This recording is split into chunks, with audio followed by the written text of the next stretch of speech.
Good morning. This is six light classes and I am your teacher Kailash Chandra. आज हम 12th class Indian history के third chapter बंधुत्व जाति तथा वर्ग में हम चर्चा करेंगे सामाजिक विषमताओं की कि महाभारत काल में सामाजिक विषमता क्या क्या थी।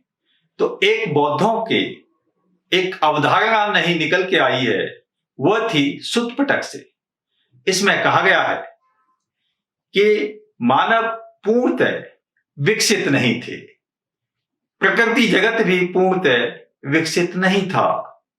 सभी जीव शांति के निर्बाध लोक में रहते थे और वह प्रकृति से उतना ही लेते थे जितना के एक टाइम के भोजन के लिए आवश्यकता होती थी।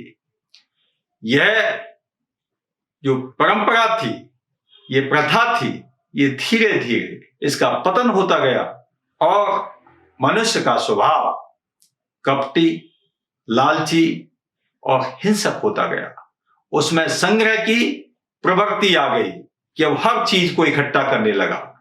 अब एक जनसमूह था जिसमें हाहाकार मचा, जिसके अंदर से एक आवाज आने लगी कि न्याय संगत व्यक्ति एक राजा होना चाहिए जो कि सबका ध्यान रखे, सबके कल्याण कर सके। तो इस प्रकार यह व्यवस्था उठने लगी। तो इससे यह सिद्ध होता है कि राजा का जो चुनाव पर निर्भर था, राजा का जो पद था, वो किसी शक्ति पर निर्भर नहीं था। तो इसके साथ हमारा जो नेक्स्ट टॉपिक आता है वह है साहित्यिक स्रोतों का इस्तेमाल। साहित्यिक स्रोत क्या थे? भाषा, भाषा लोकप्रिय भाषा जैसे संस्कृत, पाली, प्राकृत और दक्षिण की तमिल, इन भाषाओं में महाभारत लिखा गया। हजारों पांडुलिपियां पूरे भारतवर्ष में इसकी फैली हुई थी, अलग अलग कहानियों के रूप में प्रचलित थी। तो इस प्रकार हम देखते हैं कि जो महाभारत का स्वरूप था वो कहीं कहीं मंत्रों में और कहीं कहीं कहानियों में। मंत्रों का प्रयोग अनुष्ठानों के समय पर पुरोहित करते थे और कहानी एक पुरोहित बैठकर पूरे गांव को सुनाता था। तो इसलिए अब हम देखते हैं कि जो महाभारत लिखा गया, जो इसके लेखक थे, उन्होंने इसकी अभिरुचि का ध्यान रखा कि जनता की क्या इच्छा है, जनता को क्या चाहिए, जनता लोकप्रिय बना रहे, इसलिए इसमें टाइम टू टाइम कुछ अमेंडमेंट हुए। तो जब अमेंडमेंट की बात होती है, जब संशोधन की बात होती है, तो यह आता है संकलन का।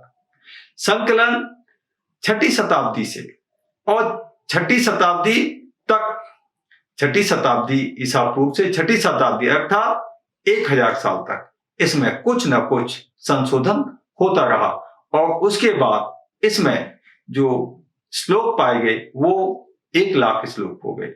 तो इस प्रकार इसमें एक क्वेश्चन बनता है, जो पहला है कि विषमताओं की व्याख्या के विषय में आप क्या जानते हैं। तो ये बौद्धों की अवधारणा, ये सुत्पटक से एक गद्य लिया गया है जो वैल्यू बेस्ड क्वेश्चन है। इसमें से क्वेश्चन आएंगे, तो क्वेश्चन कैसे बनेंगे कि यह बौद्धों की अवधारणा किस ग्रंथ से ली गई है। तो आप लिख सकते हैं इसमें सुत्पटक से ली गई है। मानव की स्थिति कैसी थी? मानव की स्थिति पूर्णतः विकसित नहीं थी। और मानव के स्वभाव क्या थे? कि मानव का स्वभाव उस समय था कि एक टाइम का भोजन प्रकृति से लेता था और उसी में वो संतुष्ट हो जाता था। इस तरह से आप इसको लिख सकते हैं। अब आता है कि साहित्यिक स्रोतों का इस्तेमाल। तो साहित्यिक स्रोतों में सबसे पहले भाषाएं आती हैं कि जो इसकी पांडुलिपियां मिली हैं वो संस्कृत में, पाली में, प्राकृत में आप ये लिख सकते हैं। और इसका जो स्वरूप था वो था कथा के रूप में और मंत्रों के रूप में। अनुष्ठान जब होते थे तब मंत्रों का उच्चारण होता था और जब गांव में कोई प्रोग्राम होता था तो कथा के रूप में पूरे गांव को बैठ के कथा सुनाई जा सकती थी। और इसके संकलन के बारे में आप लिख सकते हैं कि इसका जो संकलन कार्य है 1000 साल तक लगातार होता रहा। तो इसी के साथ अब हमारा नेक्स्ट सब टॉपिक होगा भाषा तथा विषय वस्तु।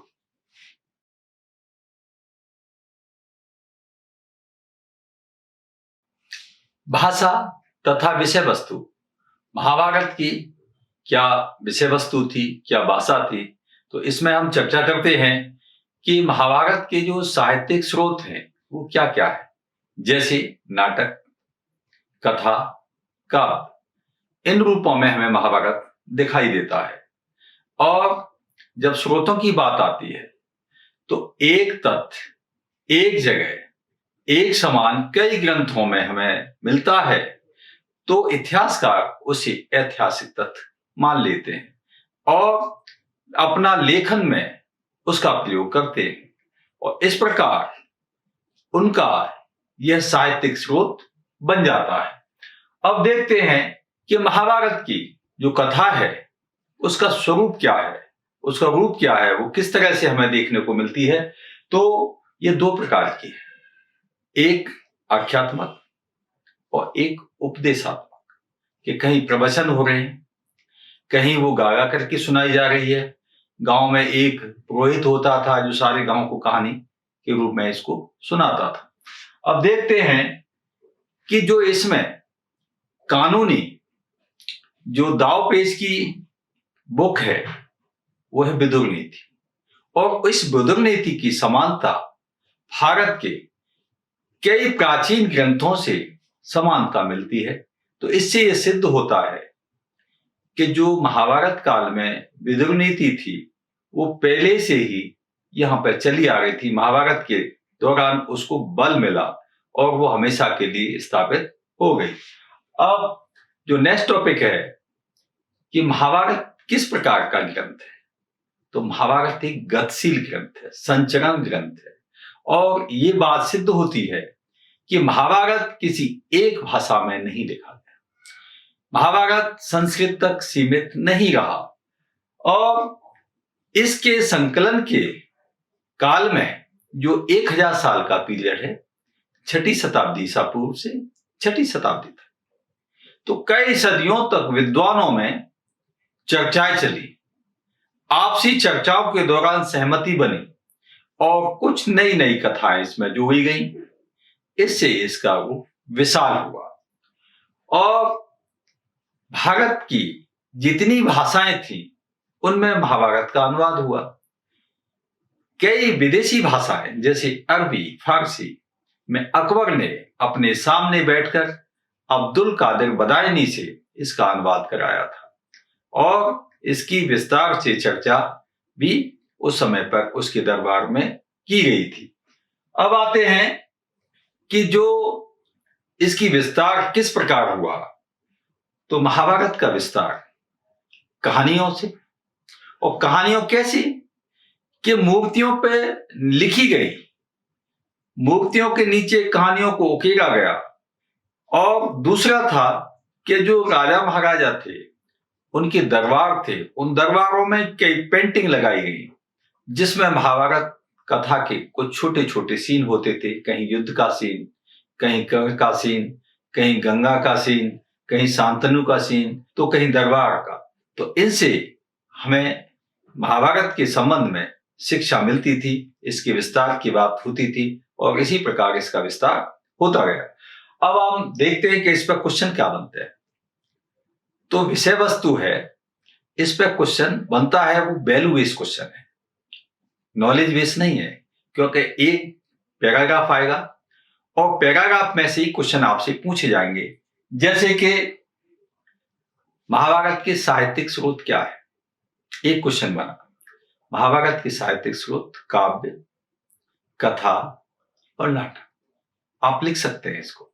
और इसमें जो ऐतिहासिक तथ्य की बात आएगी कि ऐतिहासिक तथ्य क्या है, तो एक तथ्य कई ग्रंथों में एक समान मिलता है तो ऐतिहासिक तथ्य बन जाता है और उसी को इतिहासकार तथ्य मानकर लिखते हैं। तो आप ये लिख सकते हैं। और इसकी कथा की जो विषय वस्तु है वो कितने प्रकार की है, उसमें एक ये क्वेश्चन ये भी आ सकता है। तो 2 प्रकार की है, आख्यात्मक और उपदेशात्मक। तो नेक्स्ट क्वेश्चन बनेगा इसका कि महाभारत किस प्रकार का ग्रंथ है। तो आप लिख सकते हैं कि महाभारत एक गतिशील ग्रंथ है। यह संस्कृत तक सीमित नहीं रहा, इसके बनाने में कई साल तक, कई सदियों तक इसका विचार विमर्श होता रहा। विद्वान तब किसी एक नतीजे पर जाके पहुंचे, इसमें आप लिख सकते हैं। और इसकी विस्तार कहानियों से, पेंटिंगों से और मूर्तियों के द्वारा, मूर्तियों में जो नीचे लिखा हुआ उद्धरण लिखे हुए हैं, जो उकेरे गए हैं, उनसे भी इसका विस्तार हुआ। तो इसी के साथ ये वीडियो समाप्त हुआ। Thank you.